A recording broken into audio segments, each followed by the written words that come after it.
une table festive comme aux Antilles pour les fêtes de Noël, pourquoi pas? Jambon de Noël, boudin, accra, viande de porc, igname, pois d'Angole et autres. Encore faut-il trouver ses ingrédients. Et oui, c'est possible en allant chez Tropic Marché, 2 rue du Moutier à Saint-Ouen.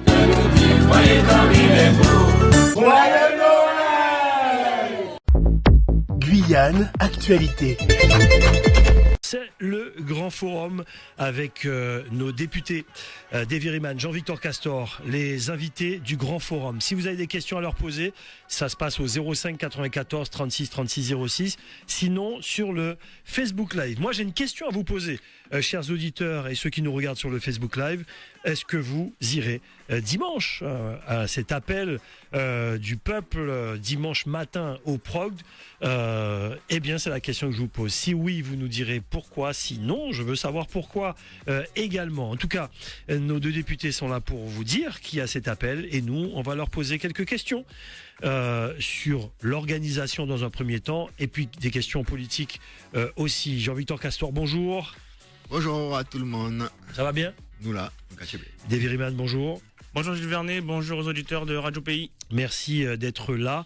Est-ce que ça vous intéresse de savoir qui sera Premier ministre? Ça reste quand même important. Vous faites partie des groupes politiques. Vous jetez un œil sur ce qui se passe de l'autre côté? Ben oui. Oui, non, je sais. Mais non, mais est-ce que le nom vous intéresse? Savoir d'où est-ce qu'il est à gauche, est-ce qu'il est à droite, etc. En tous les cas, ça m'étonnerait que Macron choisisse quelqu'un qui lui soit défavorable. Ouais. On va dire ça comme ça. On va dire ça comme ça, oui. Ok, ouais. Et vous avez une petite idée de... Non, mais nous, de toute façon, on est obligé de travailler avec la personne qui sera là. Ouais. Mais, si on a voté la motion de censure, c'est bien parce que on estime que ça ne peut pas durer. Il faut... À un moment donné, il faut être logique. Les gens ne peuvent pas voter dans un sens et ne pas respecter le vote des gens. Puis on ne peut pas voter un budget et puis au final, parce que le budget ne correspond pas à ce qu'ils souhaitent, nous mettre un 49.3. Bon, donc voilà. Davy Riemann. Non, bon, j'ai envie à résumer. On attend juste la nomination. Je serais très fortement surpris de voir quelqu'un de gauche. Et puis, quand on dit de gauche, aujourd'hui, d'accord, parce qu'on a vu la gauche de François Hollande, ce qu'elle a pu faire comme dégâts. Donc, on attend de voir, et puis quelle que soit la personne qui sera là, c'est redémarrer la machine, illico presto. Mais je vous pose quand même la question, est-ce que vous avez un souhait? Est-ce que vous-même, vous avez un nom, souhait? Non, moi, j'ai pas de nom. Moi, le souhait que je peux avoir, c'est qu'il puisse nommer quelqu'un qui soit en phase avec le résultat des urnes. Point. Là, ça veut dire que c'est un vrai démocrate, il fait ce qu'il a à faire. Après, connaissant Emmanuel Macron, il va toujours faire ce que lui, il veut faire. Et il ne va pas subitement changer pour nos beaux yeux, donc ça serait sinon. Pour moi, en matière de nom, je n'ai pas d'attente particulière, sauf s'il respecte les urnes. Voilà. Jean-Victor Castor? Non, pas de commentaire. Pas plus que ça. Non, il va nommer se dire qu'on ne s'intéresse pas de savoir qui va être nommé. Bien sûr, c'est notre responsabilité aussi. Et on va ajuster, mais on va travailler avec celui qui sera là. Très bien. Voilà, c'était ma question, puisque normalement, il y a notre rédacteur en chef qui est dans les studios. Pour ceux, on peut même le montrer, pour ceux qui nous regardent sur le Facebook Live. Ça peut tomber aujourd'hui, demain.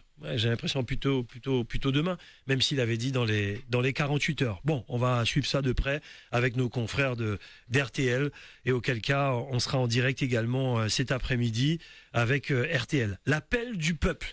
C'est ce dimanche. L'accord, pardon. Pourquoi depuis ce matin je dis l'appel du peuple? L'accord du peuple. Pourquoi ce titre? Donc voilà, du coup, pourquoi ce titre? L'accord du peuple. Expliquez-nous. Mais c'est une volonté toujours dans l'expression démocratique, donc il y a eu les élections. Donc là, on veut passer à autre chose dans l'exercice politiquement, et pour l'avenir de la Guyane.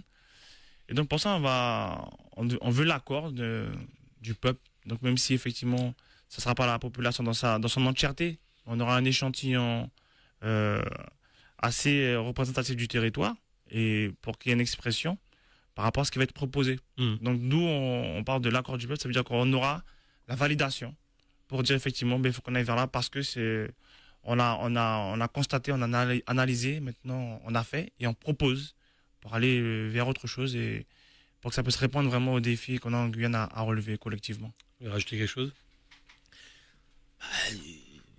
On parlait tout à l'heure en off, il y a une attente Mais s'il y a une attente en Guyane de la population, c'est parce que les gens sont curieux de savoir qu'est-ce qu'on va dire, qu'est-ce qu'on va proposer.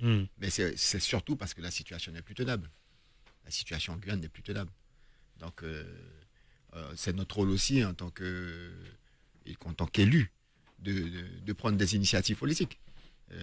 Elles pourront être... les gens vont décider en fonction de ce qu'on va dire, hein, de ce qu'on va proposer. Mais à un moment donné, on ne peut pas rester dans l'immobilisme. Et là, en tous les cas, Davy et moi, on considère qu'il y a une forme d'immobilisme. Et donc, à un moment donné, il faut prendre des initiatives politiques. Et cette initiative politique, même si elle est dans la continuité de ce qu'on a commencé. L'accord du peuple, effectivement, ce sont des mots forts. Ça va se passer au Prog. C'est aussi une façon de mobiliser une population guyanaise autour d'un discours, parce qu'en fait, ça sera votre discours, vous, les députés de la Guyane. Est-ce que d'autres personnes vont prendre la parole? Est-ce qu'il y aura d'autres élus? C'était une demande d'auditeurs, hier ou avant-hier, je crois, ici même, dans le Grand Forum. Est-ce qu'il y aura d'autres personnes autour des députés? Alors, les élus ont été conviés, ils ont été invités, hein, donc il y a une invitation qui a été faite en ce sens-là. Donc pour nous, c'est important qu'ils soient présents. Après, certains peut-être décideront de venir, d'autres ne viendront pas. On verra ça par la suite, mais c'est pour que le message soit diffusé le plus largement possible, tant à la société civile qu'à la classe politique en place aujourd'hui. Parce que nous, l'analyse que l'on fait de la situation, on sait de la partager. Ensuite, par rapport à cette analyse-là, c'est effectivement faire des propositions. En matière de prise de parole, c'est pas un meeting conventionnel qui se fait dimanche. C'est vraiment les députés qui prennent la parole pour exposer un certain nombre de choses.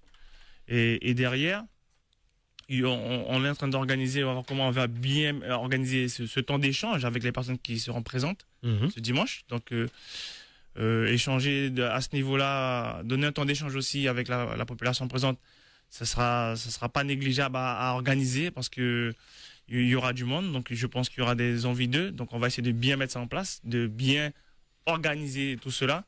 Mais au-delà de la parole de Jean-Victor et de la mienne, dans le dimanche matin, il n'est pas prévu à l'instant qu'il y ait d'autres prises de parole. Après, d'ici là, les choses peuvent évoluer. Mais pour l'instant, on est sur ce cas de figure-là. Alors justement, je ne parle pas forcément de prise de parole, mais apparemment l'importance que vous soyez tous ensemble. Que je dis vous, les politiques ici en Guyane. Vous parlez d'invitation, c'est important que les élus soient autour de vous, Jean-Victor Castor. Moi, je dirais pas autour de vous, parce que bon déjà. Avec vous. Oui, parce que quand on dit autour de vous, du coup. Avec vous. C'est créer des susceptibilités, etc. Non. Avec vous. Nous, c'est une relation d'abord, c'est un choix qui a été fait en direction de la population et que la population soit en direction de députés qui vont annoncer des choses, qui vont dire des choses. Oui. Et qui vont proposer des choses. Les élus politiques sont invités parce que cette parole-là, elle intéresse tout le monde, au même titre que le corps social des villes a dit, les présidents de chambres consulaires, les associations, enfin, on va certainement en oublier, et ceux qui n'ont pas reçu d'invitation officielle, j'en profite pour le dire. Qu'ils viennent. Voilà, il faut pas nous en tenir rigueur. Toutes les associations, tout le mouvement associatif, y compris le monde sportif. Au moins, vous le dites là. Voilà. Tout le monde est invité. Tout le monde est invité, et je veux dire, même la représentation, même si il peut y avoir des oublis dans les courriers, dans les invitations qui ont été faites. Et d'ailleurs, il y en a qui nous disent ça quand on les croise, et on essaie de rattraper le tir, etc., parce qu'il n'y a pas de volonté d'exclure qui que ce soit. Ok. C'était ma question, en fait. Et même les personnes, il y a des personnes qui ne sont pas forcément d'accord avec nous, elles sont conviées aussi. C'est-à-dire qu'on n'appelle pas la population, ceux qui sont d'accord avec les deux députés. On invite tout le monde. Très bien. Voilà. Et très précisément par rapport aux élus, dans les propositions qu'on fera, il y aura des choses qui seront adressées aussi directement aux élus. Mais le message, c'est d'abord un message entre nous, ce qu'on a à dire directement à la population. Est-ce que le mandat qu'on souhaite tenir de la population? Parce qu'il s'agit aujourd'hui de passer à une autre étape où la population sera vraiment actrice, en fait. Très bien. Voilà. Vous voulez rajouter quelque chose avant les auditeurs des Viriman? Oui, non, c'est surtout que c'est un rassemblement qui ne se veut surtout pas sectaire, déjà pour commencer. Et que dans les échanges que j'ai pu avoir avec Jean-Victor, on s'est surtout dit qu'on va parler à des personnes qui ont voté pour nous, à des personnes qui n'ont pas voté pour nous, à des personnes qui ne sont peut-être pas en accord avec notre positionnement politique. Là, c'est vraiment qu'on prend des décisions basées sur des faits. Au-delà d'idéologie que les uns et les autres peuvent partager, au-delà d'une volonté pour certains, comme Jean-Victor peut l'exprimer, d'aller vers l'indépendance, pour d'autres qui veulent rester dans la France, dans l'Union européenne, plus d'autonomisme, moins de... Bon, c'est diversement varié à ce niveau-là, Oui. mais qu'on puisse avoir effectivement un constat partagé et donc des propositions sur des faits.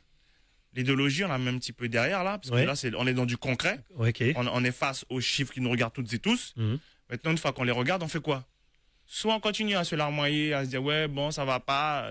Nous, on entend ça aussi au quotidien. On l'entend. Donc maintenant, on dit, OK, nous, on l'a entendu, on a appliqué un certain nombre de choses, on a vu les limites. On vous dit, maintenant, il faut passer à autre chose. Et pour passer à autre chose, il faut ça. Et ce sera à vous de trancher si vous êtes d'accord ou pas. J'ai l'impression, mais je suis pas dans vos têtes, que vous allez dire dimanche, prenons nos responsabilités. J'aurai des questions là-dessus, mais il y a des auditeurs déjà. Mettez le casque et et je vais poser la question aussi aux auditeurs. Est-ce que vous serez là dimanche? Si oui, dites-nous pourquoi. Allô, bonjour. Allô? Oui, allô, bonjour. Bonjour. Allez-y, on vous écoute. Oui, bonjour aux deux députés. Bonjour. Bonjour aussi, monsieur Vernet. Bonjour. Oui, alors oui, je serai Vous serez là? avec plaisir parce que oui, je viendrai. D'accord. Pourquoi? Parce que mais ça correspond à la méthodologie qu'ils avaient annoncée depuis le premier, leur mandat. Et donc, ça correspond à ce que je pense d'un politique, c'est-à-dire expliquer leur démarche, leur méthodologie et communiquer avec la population. Parce que déjà, en tant que député, ils sont pas maires, ils sont pas exécutifs. Donc, les députés, c'est un peu plus compliqué et ils sont un peu éloignés de la Guyane. Donc, le retour de leur action ou de ce qui peut se passer ou de ce qu'on peut attendre d'eux, c'est toujours intéressant par rapport à la population. Très voilà. Vous avez une question? Deuxième observation, j'aurais voulu savoir. Oui. Allez-y. Oui, j'aurais voulu savoir, est-ce qu'ils partagent la réflexion de Madame Toubera lorsqu'elle disait qu'il y avait une atmosphère apathique? Moi, je sais qu'elle n'aime pas trop qu'on rapporte cela, mais en fait, je voudrais savoir si vous avez ce sentiment-là, soit dans la société, soit dans la société civile, ou soit au niveau politique. Est-ce que vous avez ce sentiment-là? Et si oui, est-ce que c'est dans cette démarche-là que vous êtes introduit pour pouvoir réactiver, en tout cas, donner une impulsion à un dynamisme sur le territoire? Et sinon, comment vous voyez, vous sentez la population sur les différents sujets que vous abordez de façon générale? Très bien. Merci. Merci, on a bien compris la question. Je vous laisse noter, on enchaîne. Allez, 3-4 auditeurs, ensuite on bloque et je vous laisse répondre. 36 06. Allô, bonjour. Allez-y, c'est à vous. Bonjour. Oui, bonjour. Oui, bonjour. Oui, bonjour. Bonjour à tout le monde. Bonjour. Je voulais juste savoir, vous avez dit que vous avez invité les élus, tout ça, mais messieurs, s'il vous plaît, pas oublier moucher ton cou. Parce que ça, Bouga, chaque fois, c'est une bête à les autres. Ah ouais. Vous avez ça, votre famille, mais c'est pas content, les autres même, messieurs. Alors, pas oublier inviter, messieurs. On va continuer à écouter les autres. Merci beaucoup. 36 06. Ah, j'ai oublié de demander au monsieur s'il sera là dimanche. Allô, bonjour. Allô? Oui, bonjour. Allô? Oui, c'est à moi? Oui, c'est à vous. Vous serez là dimanche? Oui, alors, bonjour sur le plateau. Bonjour. Bonjour. Bonjour à M. Castor, bonjour à M. Riemann. Bonjour.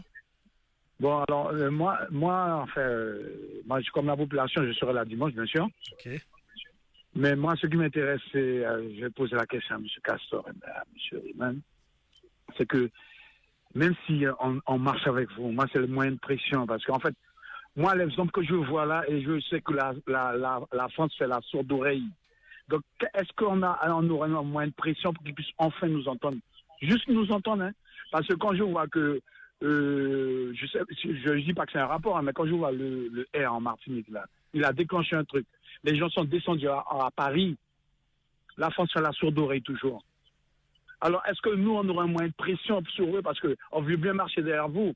C'est bien beau de dire ça, mais c'est faire l'État nous entendre enfin, d'entendre ce qu'on veut. Parce que là, il n'y a pas de gouvernement. Donc, je pense qu'ils vont prendre des excuses sur ça. Donc, même si, donc, à savoir quelle pression que vous aurez après sur eux. Et puis, entre parenthèses, pour dire, M. Castor, formidable son intervention que j'ai vue sur YouTube à l'Assemblée et qui s'est fait applaudir. Il a posé la question, quand est-ce qu'ils vont se réveiller, la France? Donc, est-ce que si on vous suit, vous aurez un moyen de pression qui puisse enfin nous entendre? Juste nous entendre déjà, c'est déjà pas mal. Merci beaucoup. Merci beaucoup. Allez, une première pause téléphone, on la laisse répondre, et puis c'est très bien comme ça, vous pourrez rappeler d'ici 10 minutes. Qui répond? Allez, Jean-Victor Castor. Alors, sur l'ambiance apathique, en fait, j'ai assisté, je suis allé au début des universités populaires de Christiane et de Taubira, la ministre. En fait, le sujet a été abordé au début. Et en fait, elle parlait de ses propos exacts, c'est l'ambiance apathique. Bon, ça dépend de comment on se place. Moi, ce que je veux dire, c'est que je pense que honnêtement, depuis 2017, il y a eu une accélération des débats. Il y a beaucoup de débats. Il y a beaucoup de salles pleines où les gens abordent toutes sortes de sujets, que ce soit sur le logement, des sujets sur le foncier, sur l'architecture, sur le foncier, sur les questions, par exemple, de la médecine traditionnelle. Enfin, et les salles sont souvent combles. Donc, de ce point de vue-là, et en plus, nous, en tant que parlementaires, depuis que nous sommes en fonction, forcément, on l'avait déjà répété ici, on rencontre beaucoup de corps constitués. Et honnêtement, moi, je pense qu'il y a une véritable expertise dans beaucoup de secteurs. Les gens savent de quoi ils parlent, etc. Bon. L'apathie, elle peut être où? Si on fait ça, nous, c'est parce qu'on est effectivement dans la continuité de notre démarche, comme la dame a dit tout à l'heure. Mais j'ai parlé tout à l'heure aussi d'immobilisme. Il y a une forme d'immobilisme aussi. On pourra en dire un peu plus, mais le but, c'est d'en parler surtout dimanche. Bien sûr. Mais on ne peut pas rester sans prendre des initiatives politiques. Ça, c'est certain. Et de ce point de vue-là, moi, je pense qu'on peut avoir ce sentiment au niveau des initiatives politiques que les choses ne s'enclenchent pas suffisamment vite. Mais je pense qu'on a une société quand même qui est très vivante et qui... C'est notre responsabilité, justement, en tant que politique, d'essayer de faire converger tout ça dans le même sens. Parce qu'il y a plein de personnes, plein d'associations, plein d'organisations qui font des choses. Mais est-ce que tout ça a du sens? Est-ce que tout ça c'est coordonné? Voilà. Et en fait, c'est un petit peu ce qui manque dans et puis voilà, les débats politiques. Il faut essayer d'élever le niveau du débat politique aussi. En tous les cas, nous, c'est ce qu'on essaie de faire. De donner aux personnes les éléments de réflexion pour que les gens puissent y participer. David Riemann. Non, mais après, Jean-Victor a bien retracé les choses. Par rapport à la question qui est posée sur la pression. Oui. Le moyen de pression. Je veux juste dire au monsieur qui a posé la question mais nous sommes le moyen de pression. Nous, les individus, une fois rassemblés, nous sommes un moyen de pression. Alors oui, effectivement, l'État peut faire la sourde oreille pendant un moment, mais l'État ne fera la sourde oreille que sur un temps donné. Pourquoi? Parce qu'à partir du moment où est-ce qu'un territoire, où est-ce que les vies sont en jeu, parce qu'aujourd'hui en Guyane, chaque jour, des vies sont en jeu parce qu'il y a un mal-développement, il y a un non-développement. Pourquoi? Parce que tout ça, c'est du voulu. Donc, à un moment, on doit véritablement devenir les acteurs de ce changement-là. Et nous, c'est ce qu'on propose tout simplement à la population. C'est de dire, mais on a constaté les mêmes choses que vous depuis un moment. Aujourd'hui, nous sommes acteurs politiques. Et au bout de 2 ans et demi de fonction, avec le début de ce deuxième mandat, on a vite fait le tour. Parce que si jamais on va au bout de notre mandat comme ça, 5 ans, à la fin des fins, les gens diront ouais, mais bon, vous avez dit un certain nombre de choses, mais rien n'a changé. Et ils auront raison de le dire. Donc une fois qu'on a constaté que très rapidement que ça va pas bouger parce que on est dans un système qui nous contraint plus qu'autre chose, dans un système qui nous empêche de s'affirmer en tant que comme individu et viscéralement lié à un territoire, Ben oui, effectivement, on va pas avancer. Donc maintenant, c'est à nous, effectivement, on a identifié les choses, on les a analysées. Maintenant, on fait les propositions qui vont en face. Mais comme ce sont des propositions qui vont nous sortir quelque peu de notre cadre, parce que un parlementaire, et la dame l'a bien rappelé, il n'est pas exécutif, il n'a pas la main sur le guidon directement, c'est un parlementaire. Donc son action, elle est indirecte, pour ne pas dire doublement indirecte, au niveau des effets. Et sur le temps, c'est pas sur un temps immédiat, c'est sur un temps décalé par rapport aux effets escomptés lorsqu'on vote une loi. Donc, on prend une position plus directe, plus concrète, directement avec la population. Et donc, ça sera elle de décider, puisque, en vérité, nous sommes des élus issus de la population. Donc, nous sommes issus du peuple, pour le peuple, par le peuple. Donc, à ce moment-là, on remet au devant de la scène, on remet en tant qu'acteur de l'avenir du territoire, mais ces mêmes personnes-là qui nous ont mis assis là, à minima. Ce rendez-vous, il est à double tranchant. Peut-être juste... Allez-y. Pour poursuivre dans le propos de Davy. Allez-y. C'est un sujet essentiel, la question qui a été posée, c'est-à-dire la question du rapport de force. Et d'ailleurs, la personne a fait un parallèle avec la Martinique, je crois. Oui, le R, oui. Bon. Le rapport de force, c'est quelque chose qu'on construit et qui doit être multiforme. Donc, effectivement, chacun a sa responsabilité là où il est. Bon. Et quand je disais tout à l'heure qu'il y a plein de choses qui se font, il ne faut pas minimiser, par exemple, le travail qui est fait par des personnes qui agissent dans le milieu culturel. Il ne faut pas minimiser ça. C'est-à-dire qu'on n'imagine pas l'impact, mais Davy parlait du moyen long terme. Le travail qui est fait par les acteurs dans le domaine culturel, c'est du moyen long terme. Oui. C'est ça. Hein. Mais quand on a un éveil culturel, on sent les gens, par exemple, autour du drapeau, les gens, les autochtones qui font leur travail, qui cherchent à s'émanciper, les acteurs économiques qui, d'une façon ou d'une autre, se battent à tous les niveaux pour essayer de conquérir un certain nombre de choses. La question foncière, vous savez très bien, moi je l'ai dit récemment sur un média, regardez ces mounions, si pas les bannes ou la terre, on va faire comme on faisait avant de 98, on ira récupérer les terres nous-mêmes, parce qu'on n'a pas le choix. Et c'est ce qui se fait déjà. Ça s'est ralenti, mais on sent qu'il y a déjà un processus nouveau qui s'engage, c'est que les gens ne veulent plus attendre. Bon. Sauf que nous, en tant que responsables politiques, on veut que les choses soient organisées. On veut que les choses ne se fassent pas de façon anarchique. C'est ça notre responsabilité aussi, parce qu'il s'agit de bâtir et de construire un pays. Bon. Mais très franchement, le rapport de force, il ne faut pas le voir uniquement parce qu'on va marcher dans les rues ou parce qu'on va créer des mobilisations, etc. C'est multiforme. Et l'appel à la responsabilité, il faut le voir comme ça aussi. Et moi, je comprends bien qu'il y a une forme d'impatience aussi. Je le comprends. Par exemple, pour aller vite, il y a une telle urgence dans le pays, dans tous les secteurs, que quelque part, même quand on arrive à obtenir des choses, c'est rédhibitoire. Ouais. C'est rédhibitoire par rapport à tout ce qui se passe tous les jours où on sent que le pays s'enfonce. C'est-à-dire qu'on ne va pas crier victoire parce qu'on a gagné telle chose, parce qu'on a obtenu telle chose, etc. Si la dynamique générale, elle ne correspond pas aux défis majeurs qu'on a, quel que soit le niveau. Je viens de discuter avec quelqu'un tout à l'heure, la personne s'inquiétait, se dit, mais on commence à voir des jeunes ou des moins jeunes, des personnes qui quittent le pays pour aller travailler au Suriname ou Guyane. C'est ce qui se passe là. Et là, ça pas encore... C'est le début. Oui. C'est le début. Voilà. Le rendez-vous, je le disais, est à double tranchant et quelque part, ça répond aussi à la question de notre auditeur de tout à l'heure. Ce moyen de pression, vous en parliez, des Viriman. C'est un rendez-vous à double tranchant parce que le moyen de pression, c'est aussi si dimanche, il y a énormément de monde. Si dimanche, il y a énormément de monde, les gens verront ça. Les gens, c'est la population guyanaise, la préfecture, au plus haut niveau de l'État. Et on sait très bien que ce rendez-vous que vous faites, vous, en tant que parlementaire, eh bien, les gens vont regarder, savoir si vous êtes en capacité de rassembler. Vous l'avez prouvé déjà au Jardin botanique. Si vous avez encore cette capacité-là de rassembler derrière un certain discours à double tranchant, faut qu'il y ait du monde, faut que les gens se déplacent. Dites-nous, Deviriman, Jean-Victor Castor. C'est ça aussi la pression.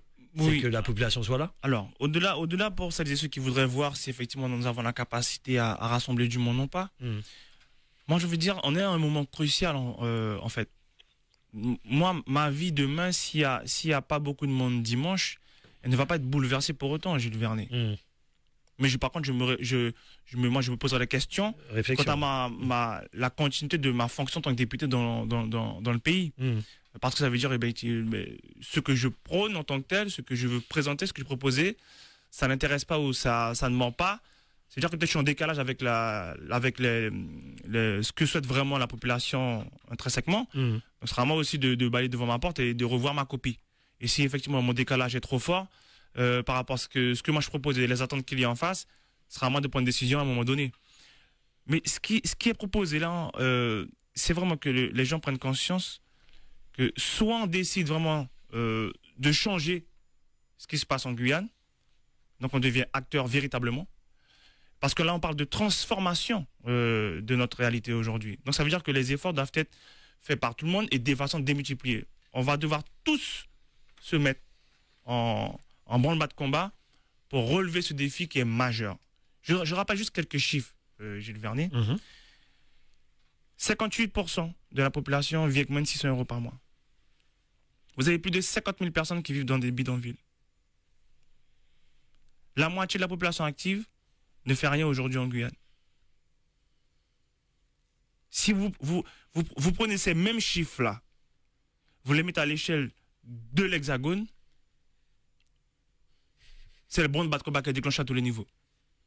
Nous, on est en forme de résilience sur un tel sujet depuis des décennies, mais inlassablement, ce sont les mêmes choses qui se répètent. Moi, je me vois en tant que député aujourd'hui à répéter certaines choses des anciens élus qui le disaient déjà. Et pas plus tard qu'il y a 2 ou 3 semaines, on a projeté un film à l'Assemblée nationale sur Eugénie Téléboué, la femme de Félix Eboué, qui est méconnue dans le pays et qui a fait des choses aussi grandes que son mari lui-même. Et je me suis vu, en tout cas, j'explique aux gens, regardez ce que portait Eugénie Téléboué à l'époque au Sénat et à l'Assemblée nationale, sont pour beaucoup les mêmes choses que nous portons aujourd'hui. Elle le faisait dans les années 50. Nous sommes en 2024. Demain, nous sommes en 2025, Gilles Vernet. Donc, une fois qu'on a pris conscience de ça, moi, je dis aux gens, si véritablement, comme beaucoup de personnes que je peux entendre régulièrement en les croisant, que ce soit sur le littoral ou en allant dans les communes de l'intérieur, si véritablement on veut changer ce pays-là, il ne pourra passer que par notre capacité à faire, à proposer et à mettre en route. Et c'est ce que nous proposons, en fait. C'est ce qu'on va proposer, Jean-Victor et moi. On va présenter un certain nombre de choses qui auront une cohérence dans la mise en œuvre, dans la mise en route. Mais il en est moins vrai que si la population n'est pas mobilisée pour ce changement-là, mais ce changement-là ne s'opérera pas. Et vous allez voir que d'ici 10, 15, 20 ans, les élus qui viendront après moi, après Jean-Victor, répéteront la même chose. Donc soit maintenant on dit, il suffit, on le fait véritablement et on le fait collectivement, ou soit on se dit, bon, ben, on va continuer à se répéter les mêmes choses et puis à se faire plaisir en se disant les mêmes choses, et puis on verra ce que ça va donner comme résultat. Donc nous, c'est vraiment, on marque une rupture dans ce qui s'est toujours fait jusqu'à aujourd'hui, et on proposera une nouvelle méthodologie, une nouvelle approche, une nouvelle moyen de dire, de faire les choses, mais ça ne pourra passer que par l'engagement réciproque. Autant l'élu que je suis, autant que l'élu que Jean-Victor peut-être, on s'engage véritablement, on met tout ce qu'on a à mettre dans ce combat-là, mais la réciproque est aussi vraie au niveau de la population. Et quand je dis la population, je parle aussi de tous les corps constitués, de le monde associatif, le monde économique qui aura un rôle extrêmement important. Et c'est pour ça que le monde économique, il faut bien entendre ce qu'il a à dire aussi. On développera tout ça dimanche, mais l'enjeu, c'est qu'il y ait cette représentation globale, généralisée, qui soit présente dimanche, afin effectivement de partager tout ça. Alors, juste avant de reposer la même question à Jean-Victor Casson, on va voir ce qu'il va nous dire là-dessus également.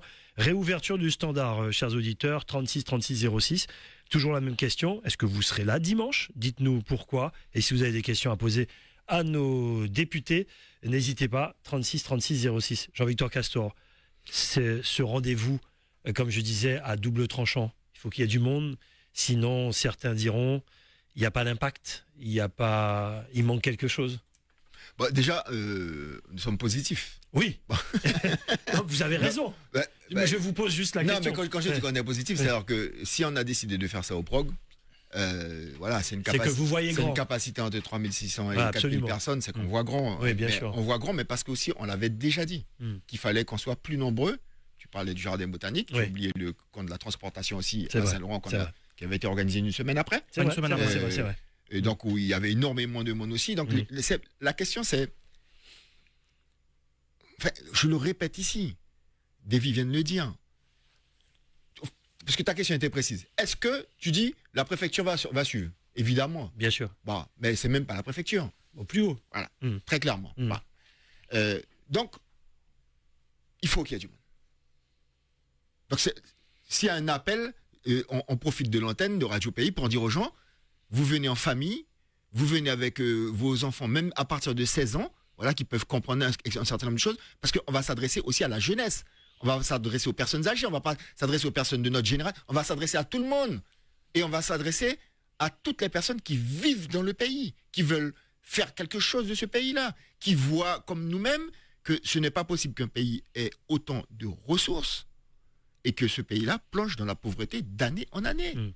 Donc, quand on est positif sur le nombre de personnes qu'il y aura le dimanche 15, nous sommes positifs aussi dans l'idée que il faut pas qu'on mette dans la tête des gens que ce n'est pas possible de transformer le pays.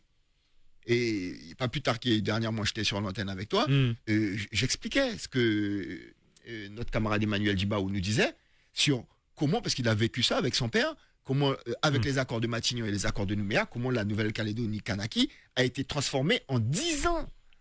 Donc ça peut être très rapide. C'est-à-dire que des fois même, on a tellement mis dans notre tête que ce n'est pas possible. Donc on va dire, bon, messieurs, il faut... Peut-être, ou alors peut-être nous prend 50 ans, on va prendre 50 ans, on va prendre 100 ans. C'est pas vrai. Et il faut regarder autour de nous. Les bouleversements, les transformations d'une société, ça peut se faire très vite. Mais ça dépend de quoi? Toujours de la même chose. De la mobilisation des acteurs, de tous les acteurs, de notre capacité à être unis, de notre capacité à comprendre qu'effectivement, que nous avons les leviers. La Guyane est un pays qui a tout pour réussir. Et donc, le message qu'on a, c'est qu'il faut que tout le monde vienne.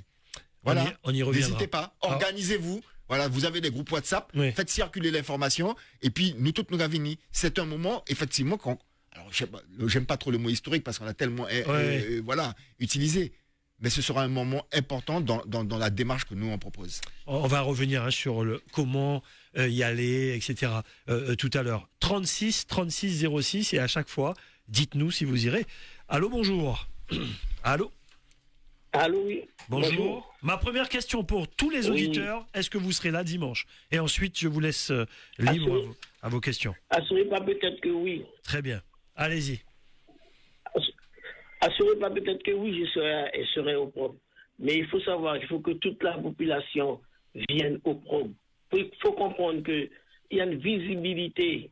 Il faut que le gouvernement, les gens qui les représentent ici, puissent être alertés de voir que la population suive les deux députés. Parce qu'on a un problème.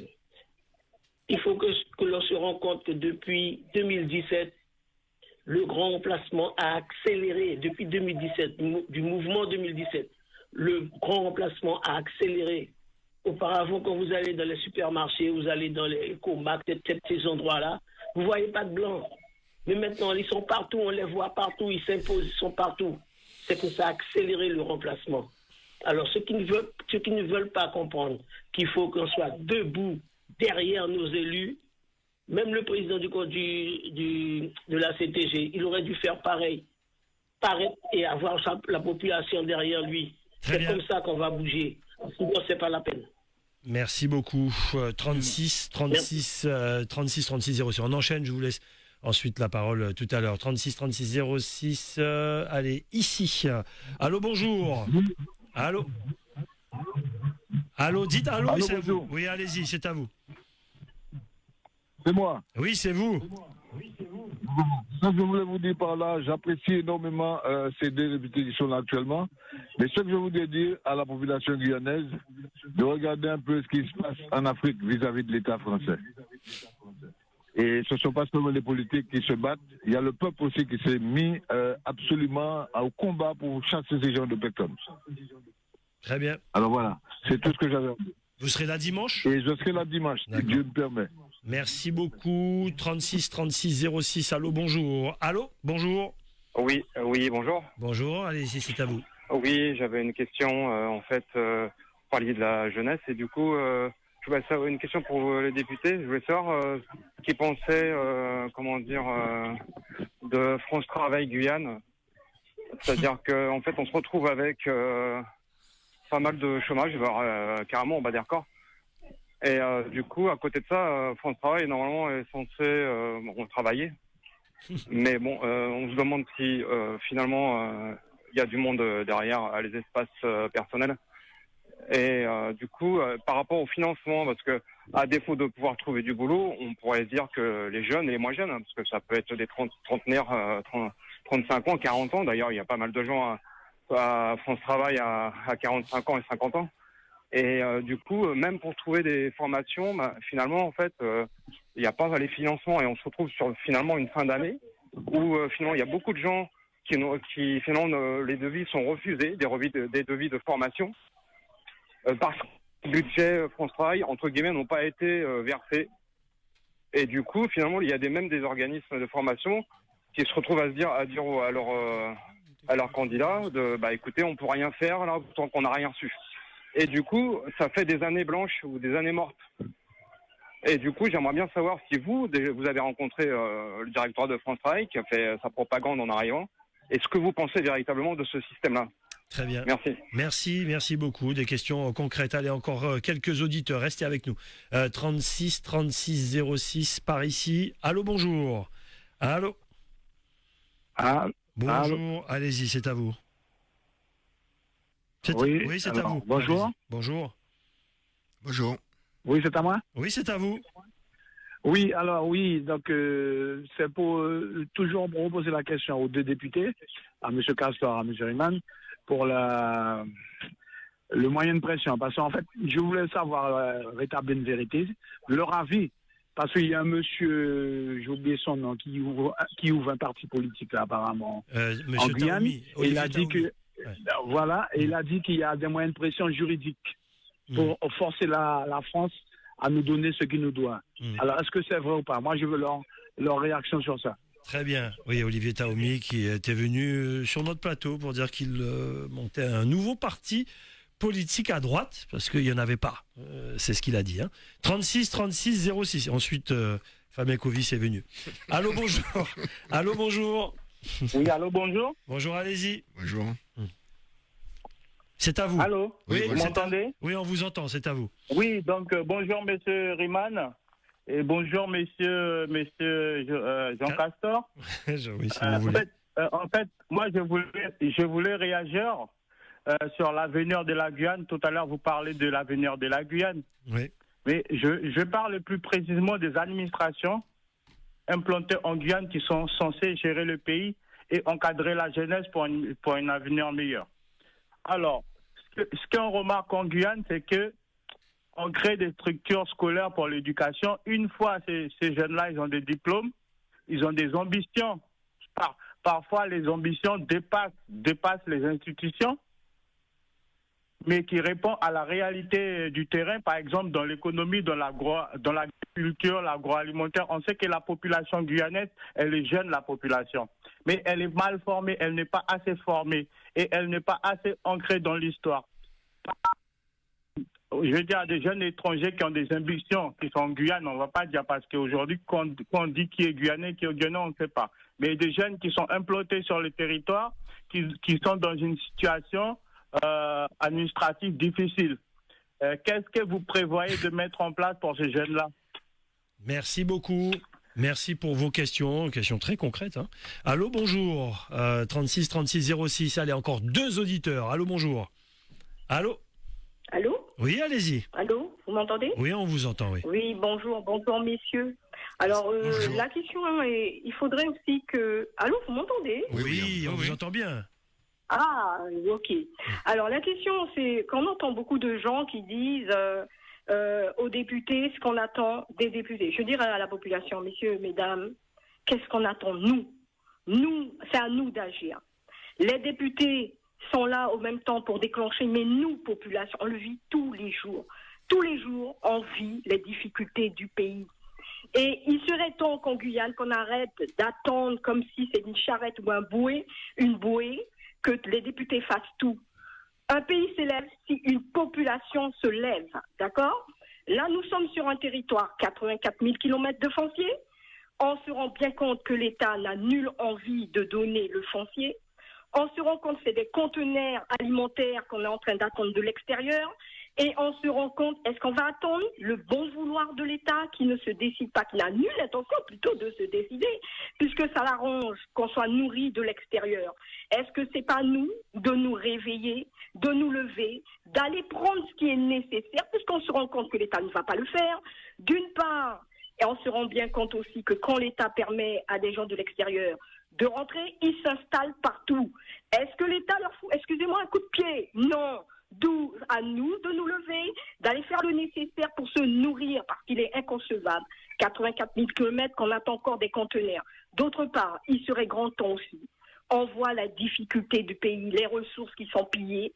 Il faut nous-mêmes s'organiser, planifier, mettre en place, travailler avec tout le monde, puisqu'il y a des spécialistes, pour voir quelles solutions on peut faire pour avancer, parce que l'État n'a nulle intention. Et vu la situation de la France, messieurs, je pense qu'il est temps, il est plus que temps de s'organiser, d'arrêter d'attendre, excusez-moi, le Messie qui ne viendra pas nous. C'est nous les Messies. Bonne journée, au revoir. Merci. Et j'y serai, au fait. Et vous y serez, bien sûr. On entend bien, hein, à travers vos propos, encore une femme qui tient ce genre de propos-là. Mais les femmes dans ce pays, c'est quelque chose. Hein. Messieurs, on a entendu plein d'auditeurs avec des questions précises. Et puis aussi pour le rendez-vous de dimanche. Je vous laisse répondre. Et en fait, stop, là, je regarde l'heure. Je ne sais pas si on pourra réouvrir le standard, peut-être tout à l'heure. Je vous laisse répondre. Par rapport à, moi je verrais déjà par rapport à France Travail. France Travail, juste Davy Riemann, je dis, les auditeurs qui appellent maintenant, franchement, vous allez attendre trop longtemps. Rappelez dans 10 minutes. Voilà, allez-y. Pas de souci. Ouais. Donc par rapport à France Travail, j'ai eu l'occasion de rencontrer la direction de France Travail pour exposer un certain nombre de choses. Ce que le monsieur a expliqué, c'est la pure et véridique réalité. J'ai dû intervenir à plusieurs reprises pour des personnes qui avaient demandé des formations qui avaient été validées. Et arrivé à un moment donné, on leur dit on n'a plus l'argent, vous pouvez pas, donc c'est mort. Donc j'ai dû intervenir pour des personnes qui. Après... Et là c'est concret, question précise, concrète. Mais ce qu'il a résumé, c'est la pure réalité. Et j'ai demandé mais comment se fait-il? Et effectivement, c'est une question de financement. Ouais. À un moment donné, ils ont un budget à l'année. Et lorsque le budget est fini, on annule tout en fait en matière de formation et accompagnement des personnes pour le retour à l'emploi. Donc c'est quand même cocasse comme situation. France Travail qui ne peut pas accompagner jusqu'au bout les personnes qui sont demandeurs d'emploi. Donc vous voyez bien qu'il y a un problème dans le fonctionnement même de l'institution qui est censée répondre à cette réalité-là. Après, lorsqu'il parle effectivement de la formation, il y a un gros problème. Vous avez la moitié des enfants, la moitié des élèves qui quittent la 3e aujourd'hui, je dis bien la moitié des enfants qui, après la 3e, arrêtent l'école. Ils ne sont pas en formation, ils ne sont pas en emploi, ils ne sont pas au travail. Donc, est-ce qu'on est conscient de ce qui est en train de se passer aujourd'hui en Guyane au niveau de notre jeunesse? Ça fait un moment que tout le monde aurait dû dire, on arrête tout là, il y a un truc qui ne va pas, ça ne fonctionne pas, au contraire, il y a une hémorragie, on est en train de perdre notre jeunesse. Et celles et ceux qui sont formés, mais quittent la Guyane. Et pour la plupart ne reviennent pas. Donc je veux bien qu'on dise un certain nombre de choses. Mais qu'avons-nous organisé à l'échelle du territoire? Quand je vois que la seule réponse de haute volée, j'ai envie de dire ça comme ça pour ne pas dire autre chose, quand on voit les panneaux 4x3, c'est le RSMA. Donc le RSMA aujourd'hui, c'est la réponse pour la formation de nos enfants en Guyane. Mais est-ce qu'on est sérieux? Donc il n'y a pas un qui va se dire, le public qui tourne pas rond là, il faut arrêter l'hémorragie. Non, on continue, on répète inlassablement les mêmes choses. Donc, dans les propositions qu'on aura à faire, dimanche, il y aura des propositions. Oui, on aura à prendre en main un certain nombre de choses. C'est bien ce que je dis, on aura à prendre en main un certain nombre de choses. Et ça, il faudra les chercher parce qu'Aldam a raison. On ne va pas nous les donner. Et sur le jeune homme qui a appelé aussi, qui a posé une question très précise par rapport à la situation administrative compliquée, qui met en difficulté les jeunes du territoire. Mais c'est éminemment vrai aussi. Allez voir le nombre de personnes aujourd'hui qui attendent, par exemple, leur renouvellement de carte de séjour. Renouvellement, les gens qui travaillent, qui sont inscrits dans la société, qui participent à l'effort dans le pays. Eh bien aujourd'hui, pour un problème administratif, elles perdent leurs droits, ces personnes-là, elles perdent leur travail, elles perdent leur salaire. Parce que l'État n'est pas foutu de répondre comme il se faut à cette réalité-là. Et quand on leur dit, mais Mettez du monde. Mettez du monde. Ils ne mettent pas. D'accord? Et ça, on a un exemple concret d'une répercussion, un défaut administratif. Quelle est la répercussion directe sur la vie de quelqu'un? Ok? Et cette personne, je la connais parce que j'ai dû intervenir aussi dans sa situation compliquée avec l'administration. Et c'est un parmi tellement de situations. Donc, vous voyez, Gilles Vernet, là, on est sur des cas concrets. Ben, nous aussi, dimanche, on aura des propositions de façon concrète. Parce que je suis d'accord avec les gens. Oui, mais s'il y a pour nous venir, pour nous coûter les autres, et puis, oui, non. Là, c'est pas répéter pour répéter les mêmes choses. Il y a une analyse, une restitution et des propositions. Et si tout le monde est d'accord avec ce qu'on va proposer, Gilles Vernet, Jean-Victor l'a expliqué. Les choses pourront aller très vite en Guyane. Juste une petite anecdote. Lorsque Jean-Victor et moi, on a été au Guyana, si vous voyez le changement dans ce pays-là en un an, non mais je vous assure, en un an. Et pour les personnes qui parlent, ah oui, juste une parenthèse aussi. La personne qui a parlé de grand remplacement. Oui. Je ne suis pas du tout, mais je suis en désaccord profond avec ces propos-là. C'était une question sur le Facebook Live aussi, oui. Vous répondez. Non. Ouais. Cette histoire de grand remplacement, il faut qu'on arrête avec ça. Je vous laisse répondre. Oui, non, il faut arrêter. Il faut arrêter avec ça. Et je le dis aussi, moi, Gilles Vernet. Ce sont des propos qui viennent de la fachosphère, d'accord? C'est des propos que nous, en Guyane, on ne peut pas tenir. Il n'y a pas d'histoire de grand remplacement. Par contre, une chose est sûre, lorsqu'une place est vide, si vous la laissez vide, il y a bien une personne qui va venir qui va la prendre. Donc la dame a dit, ça nous organiser, de prendre les espaces libres, de mettre en place les choses, de développer le pays. Et vous allez voir que les choses vont profondément changer. Hein.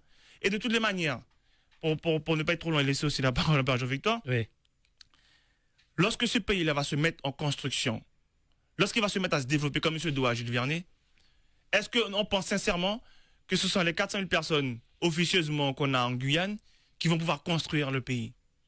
On aura besoin de main-d'œuvre extérieure. Donc qu'on le veuille ou non, tous les pays du monde, quels qu'ils soient, se sont développés comme ça, avec la main-d'œuvre. Je rappelle, je donne un exemple, c'est la base spatiale de Kourou. Il y a un tas de main-d'œuvre extérieure venue pour effectivement construire la base spatiale. Ça veut dire qu'on aura notre jeunesse à former, à prendre les emplois en priorité, mais il va manquer de la main-d'œuvre. Et je rappelle encore un chiffre pour finir, le Guyana, c'est 1 million. Ils ont besoin d'1 million de personnes pour l'année prochaine pour la main-d'œuvre sur leur territoire. 1 million. Nous, on en est bien loin. Alors juste, c'est important quand même, parce que j'ai laissé l'auditeur s'exprimer sur cette histoire de grand placement, parce qu'on est en démocratie, la parole est libre, certes sur le grand forum, mais je le dis, moi là je prends mes responsabilités, monsieur, là l'auditeur qui a tenu ses propos, je suis foncièrement contre, hein, je vous le dis, là c'est moi qui mène les débats dans le grand forum, ce genre de propos-là, on les accepte pas non plus sur Radio Pays. Donc voilà, Jean-Victor Castor. Oui. Alors, il y a plusieurs sujets. Je voulais juste donner un exemple par rapport à l'emploi. Hein, parce que la question a été posée par rapport à l'emploi, mais précisément par rapport à l'organisme qui a la responsabilité de s'occuper de l'emploi en Guyane. Mais hier, j'ai reçu un coup de fil d'une infirmière. Je donne un cas concret. Hein. Oui, bien sûr. Elle me dit, Jean-Victor, on a un problème. Elle a appelé David d'ailleurs. On a un malade, un patient. Il arrive à 10h. À 10h, il termine. Il doit sortir de l'hôpital. Il n'y a pas d'ambulance. Il est 19h quand on m'appelle. Donc de 10h du matin à 19h, la personne est là, pas parce qu'elle attend des analyses ou quoi que ce soit. Elle attend parce qu'il n'y a pas d'ambulance. Donc rappelez-vous, j'avais fait une intervention à l'époque, parce que c'était Mme Debord qui était là. Elle avait bloqué la formation des ambulanciers. Elle était là, elle était chef d'orchestre, en fait, de tout ce qui concernait par rapport au Covid, pour écarter les gens, pour prendre des mesures. Et donc, plein de jeunes qui étaient en formation, eh bien, ils ont quitté la formation parce qu'ils ne voulaient pas se faire vacciner.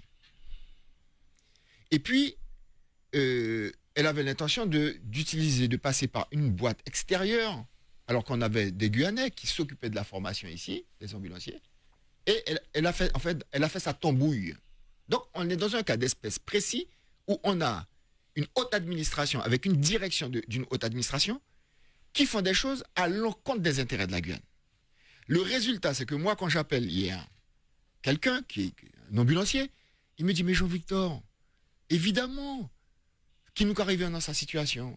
C'est-à-dire que les gens arrivent, ils attendent, qu'est-ce qu'ils font? Donc, il y a des personnes qui sont à l'extérieur, taxi marron, et à force d'attendre, eh ben, on prend le risque de partir avec quelqu'un qui va nous proposer de nous ramener à la maison, ou même de nous ramener de l'hôpital à une clinique. Oui, j'ai bien compris. Non, mais on est arrivé là.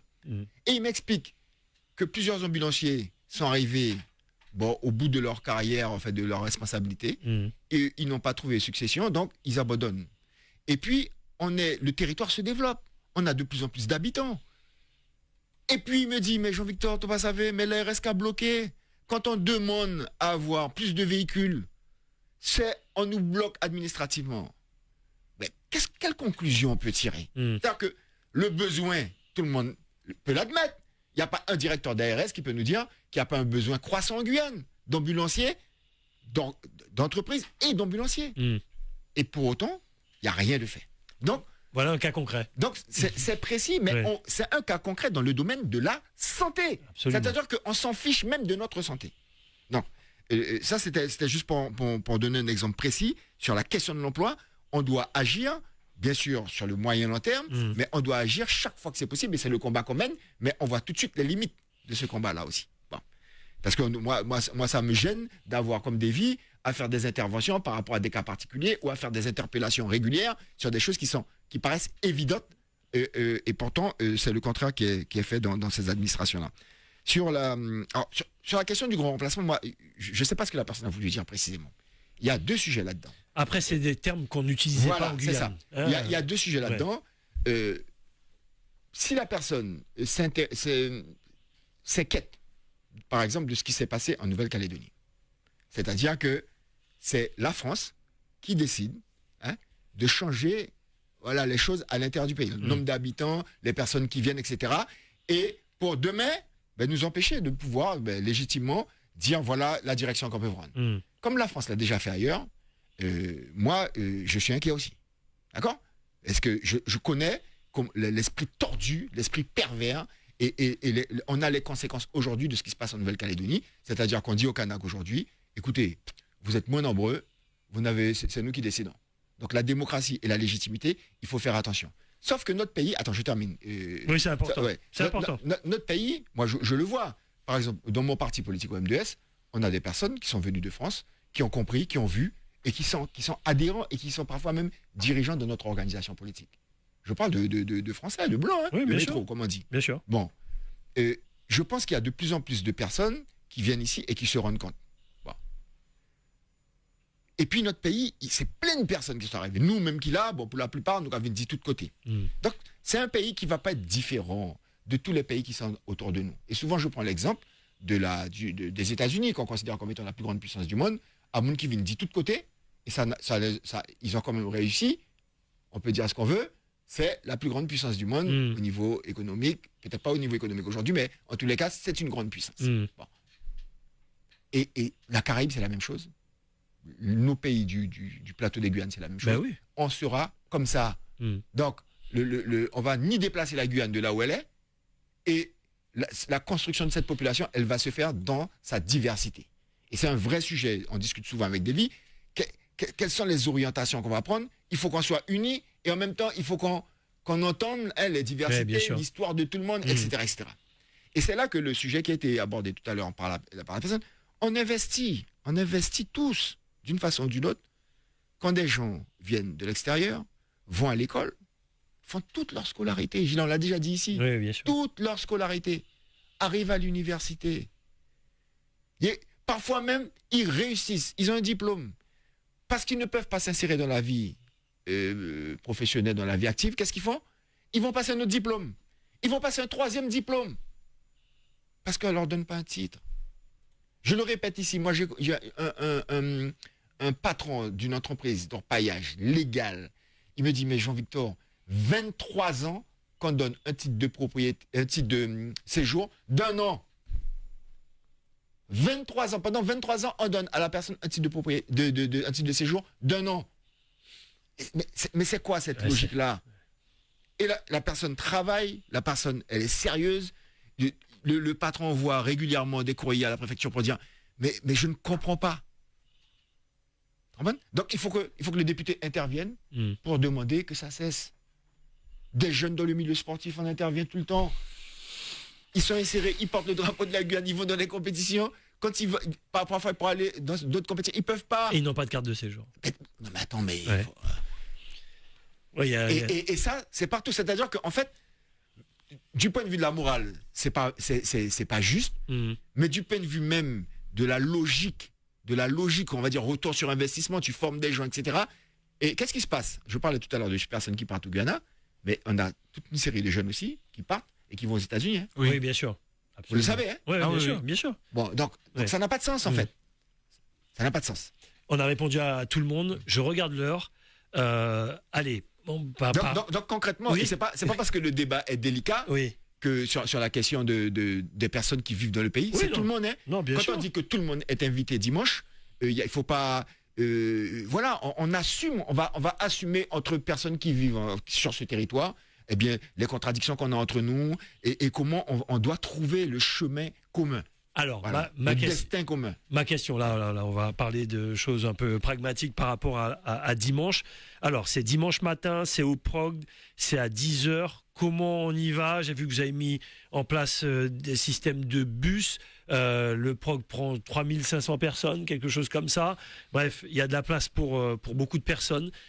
Qu'est-ce qu'on peut dire là aux gens qui nous écoutent, les gens qui veulent venir dimanche? Comment ça va se passer? Les gens pourront se restaurer?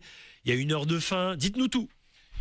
Alors, sur l'organisation, le PROC sera ouvert dimanche matin dès 7h. Ah, dès 7h. Alors, dès 7h, le PROC sera ouvert. Petit déjeuner alors. Donc les gens pourront arriver très tôt. Ok. Donc oui, il y aura de la restauration sur place. Les gens pourront acheter à boire, à manger s'ils le souhaitent. Ok. D'accord. Très bien. Ça, c'est très important. Ça commence à 10h. Nous, on fera tout pour que ça commence vraiment à 10h. Et l'heure de fin, pour l'instant, qui est annoncée, c'est 13h. Ok. Voilà. C'est de 10h à 13h. De 10h à 13h. Voilà, pour mettre le temps après les gens de rentrer, de repartir, tout ça. Les gens qui viendront de loin. Donc, il ne faut pas qu'ils arrivent avec éviter qu'ils fassent la route la nuit.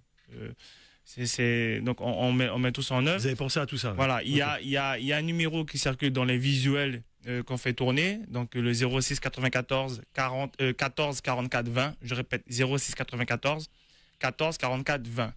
Quel que soit vos lieux d'habitation sur le littoral, bien sûr, malheureusement, puisqu'on n'a pas encore de route, mais ça ne saurait tarder pour les communes enclavées. Appelez ce numéro-là pour qu'on puisse voir comment on met en place un système de bus pour les récupérer, pour les faire arriver à un point commun, pour que tout le monde puisse arriver au lieu du PROG. Et petite information aussi, donc on a eu certains retours qui disent oui, mais toujours qu'à faire bêta sous Cayenne. Non, mais le but, c'est pas une volonté de faire sur Cayenne, absolument. C'est qu'aujourd'hui, il n'y a que sur Cayenne qu'on a un tel lieu tel que le PROG peut rassembler un maximum de personnes en un lieu, en une fois. Mais on leur assure aussi, et ça on a déjà démontré, qu'on a la capacité aussi à se déplacer, à venir vers les communes, même si elles sont enclavées. Moi, je suis passé partout sur ma circonscription, aucun souci avec ça. Donc, il faut qu'ils se rassurent. Il y aura le déplacement aussi dans les communes sur lesquelles on ne peut pas faire ce genre de rassemblement-là. Donc, ça sera fait aussi également derrière, parce que c'est tout le monde qui est concerné, c'est tout le monde qui est engagé. Donc, c'est pas une volonté de mettre en lumière plus Cayenne que notre commune de Guyane. C'est juste que Cayenne a des infrastructures. C'est Matouré. Oui. Bon, on va dire l'île de Cayenne. Oui. Mais c'est à la proximité. Oui, avant, mon Matouré a dit non, le point, c'est. Non, mais en fait. Ah oui, le PROG, c'est Matouré. Oui, bien sûr. Non, parce que là, on a dit Cayenne. Bon, c'est vrai que c'est l'île de Cayenne, en fait, quand je dis ça. C'est pas la volonté de toujours vouloir faire l'île de Cayenne parce qu'effectivement, tout est concentré là. C'est même parce que dans notre développement, même là, on voit aussi qu'il y a un rééquilibrage en la matière à faire. Pour permettre d'avoir effectivement des installations qui peuvent accueillir de grands rassemblements, de grandes manifestations à tous les niveaux. Est prévu normalement une structure comme le PROG à Saint-Laurent-du-Maroni. Tout à fait. Effectivement, la structure est importante. Il y a un parking, il y a de quoi se restaurer. C'est pour ça que puis ça prend beaucoup de monde. C'est ça. C'est l'endroit qui prend le plus de monde d'ailleurs. Donc voilà comment ça va se dérouler de façon globale. C'est pour ça on dit aux gens de bien s'organiser, de venir assez tôt. Parce qu'ils ont vu qu'il y a les travaux sur la RN2 entre Balata et le PROC. Donc, il y a les travaux qui ont commencé. Donc, là, les voies sont plus ou moins réduites. C'est un peu compliqué. Donc, sachant qu'en plus que les fêtes de Noël et les magasins sont ouverts le dimanche à ce niveau-là, il faut vraiment qu'ils prennent le temps de venir assez tôt pour passer, pour ne pas être, on va dire, bloqué dans les embouteillages. Parce que nous, on souhaite commencer à l'heure pour permettre aux gens après de vaquer à leurs occupations pour le reste de la journée. Très bien. Jean-Victor Casseur, vous voulez rajouter quelque chose? Non, je pense que Davy a tout dit. C'est une occasion encore de rappeler aux gens que ça s'adresse à toutes les catégories sociales. Ça s'adresse à... Moi, j'aimerais vraiment que les gens viennent en famille. J'aimerais vraiment que les gens viennent en famille. Tout à l'heure, Davy a parlé de de l'importance que ça a, parce que en fait, on va demander. C'est comme si il y a des gens qui peuvent dire, ouais, mais regardez, nous jamais notre mandat parce qu'on vous a réélu. Oui. Et en plus avec avec succès, Oui. quoi. Bon, mais déjà, on va jamais se lasser de rester en contact avec les gens, de rassembler les gens, de demander aux gens leur avis. Parce que en fait, la société, elle évolue. Regardez, on a été élu en 2022. Quel mois? Non, Juin. Ouais. Juillet, début juillet. juillet. On a été élu au mois de juillet 2024. Bon, on savait pas qu'on serait tombé sur une situation aussi instable politiquement. Ah oui, ça c'est sûr. D'accord. Ouais. Bah, donc ça veut bien dire que les conditions d'avant notre élection, sur la première mandature et d'aujourd'hui, ont radicalement changé. Ouais. D'accord. Et que la responsabilité et nos marges de manœuvre ont changé aussi. Donc forcément, la façon dont on raisonnait sur la première mandature de 2 ans et maintenant, il y a, même si c'est un peu à la marge, il y a quand même des choses à ajuster et à dire aux gens aussi. D'accord. Et d'ailleurs, tous les jours, les gens nous interrogent. Qu'est-ce qui va se passer? Comment vous voyez? La même question que tu as posée tout à l'heure, le gouvernement, comment vous allez vous positionner, etc. Bon, donc, en fait, et puis même la situation mondiale, même la situation dans notre région, là, tout près à côté de nous. Donc, il y a tellement de sujets qui évoluent à vitesse grand V, et c'est ça, en fait, la forme l'immobilisme qu'il y a. Nous, on refuse fondamentalement que la Guyane soit spectatrice, en fait, de ce qui se passe dans le territoire même, enfin les habitants, et puis de tout ce qui se passe autour de nous et ce qui se passe dans le monde. C'est pas possible. En tous les cas, c'est pas dans notre ADN, ça. Voilà. Donc, on doit faire des choses, on doit agir, on doit proposer, on doit prendre des initiatives politiques, on doit armer les gens de la compréhension de ce qui se passe avec des outils, parce qu'on a toujours pensé que l'intelligence, elle n'est pas réservée à une élite, en fait. Tout le monde a les moyens de comprendre les choses. À partir du moment où on explique les choses clairement, et dévier un terme, il dit toujours factuel. C'est-à-dire, factuel, c'est quoi? C'est-à-dire qu'à partir du moment, même quand on dit que tu es un ministre, la personne a dit tout à l'heure, ah oui, les députés se sont levés, ils ont applaudi. Oui. Mais parce que ce qu'on dit, ils ne peuvent pas dire le contraire. Donc c'est factuel. Ouais, c'est factuel. Oui, absolument. Voilà. Quand on pose bêta, ouais. Vous pouvez dire le contraire? Vous ne pouvez pas dire le contraire. C'est une réalité. En fait, et la principale réalité, c'est quoi? C'est que comment l'État agit ici, en Guyane, il n'y a pas jamais. Vous savez, l'ancien directeur, M. Grégoski, moi je parle, pas avant Miss parti. Et quand il m'a dit, peut-être que lui savait qu'il allait partir, mais personne ne savait officiellement qu'il allait partir. M. Gadi, monsieur le député, alors qu'il m'a été fini en 3 fois, monsieur, vous savez, je ne suis pas d'accord avec vous surtout. Il y a au moins une chose, je ne sais pas si je l'avais déjà dit l'autre jour, il y a au moins une chose sur laquelle nous sommes d'accord, c'est que ce qu'on fait, ce qui se passe ici en Guyane, en clair, ce que l'État a fait en Guyane ici, jamais il ne l'aurait fait ailleurs. Jamais. D'accord? Regarde, directeur ARS, hein? Donc, malheureusement, ces gens-là vous disent ça avant qu'ils ne partent, et c'est toujours le même sujet. Mais tout le monde voit. Et même, on parlait tout à l'heure, les gens qui viennent ici, quel que soit, les gens se disent, mais il y a un problème, le pays est à l'envers. Le pays est à l'envers. Donc, notre responsabilité, c'est d'armer les gens, de leur expliquer que on peut bouger. Et quand on dit de bouger les lignes, aujourd'hui, c'est la vitesse aussi à laquelle on va. Et on veut pas, je le répète ici, déviez-moi, notre but, c'est pas d'essayer de gratter un peu. Le pays ne peut plus attendre. Les changements, ils doivent être radicaux, ils doivent être profonds et ils doivent correspondre aux défis auxquels on fait face. Voilà. Rendez-vous dimanche, donc avant 10h, puisque vous comptiez prendre la parole à partir de 10h, donc dès 7h, l'ouverture du PROG. Vous attendez, j'imagine, des Viriman, Jean-Victor Castor, une population arc-en-ciel. La Guyane, c'est tout le monde. La Guyane, c'est les Blancs, c'est les Chinois, c'est toutes les... Il n'y a pas de communautarisme, c'est toute la Guyane que vous voulez voir en face de vous ce dimanche, des Viriman. Mais tout le monde connaît ma position. Et ça sera ma dernière question, vu l'heure. Tout le monde connaît ma position sur ce sujet-là. Moi, quand je regarde une personne, je l'ai dit, je le répéterai, je ne regarde pas sa couleur de peau, son origine, ses côtés sautis. Je vois une personne, je vois un être humain en face de moi.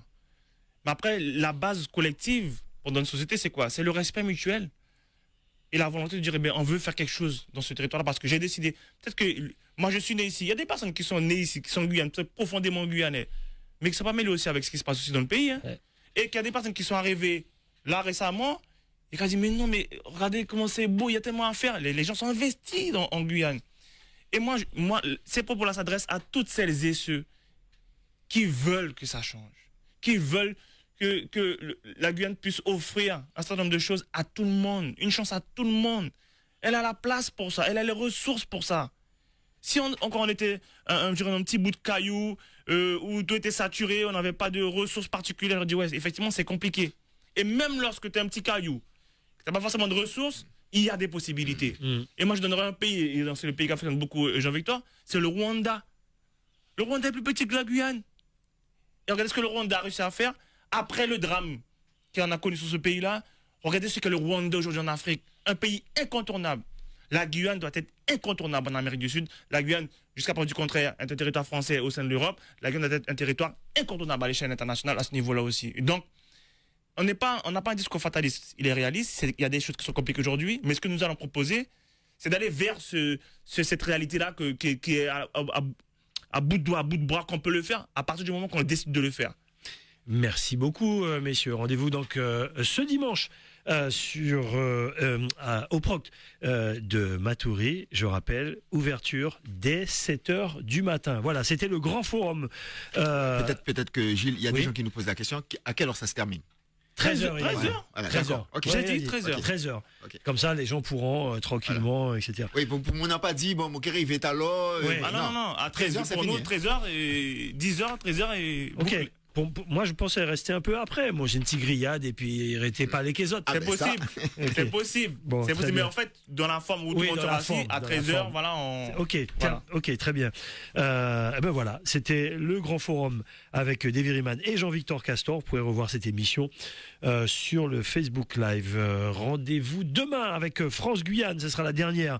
On pourra analyser toute cette semaine et on parlera encore du rendez-vous de dimanche puisque ça fait partie des rendez-vous du week-end. C'était le grand forum. Rendez-vous tout à l'heure pour le journal. Merci messieurs. À dimanche.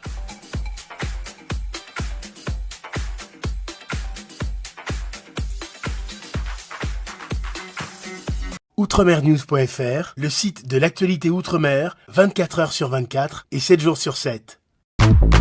Retrouvez la chaîne Outremer News sur YouTube.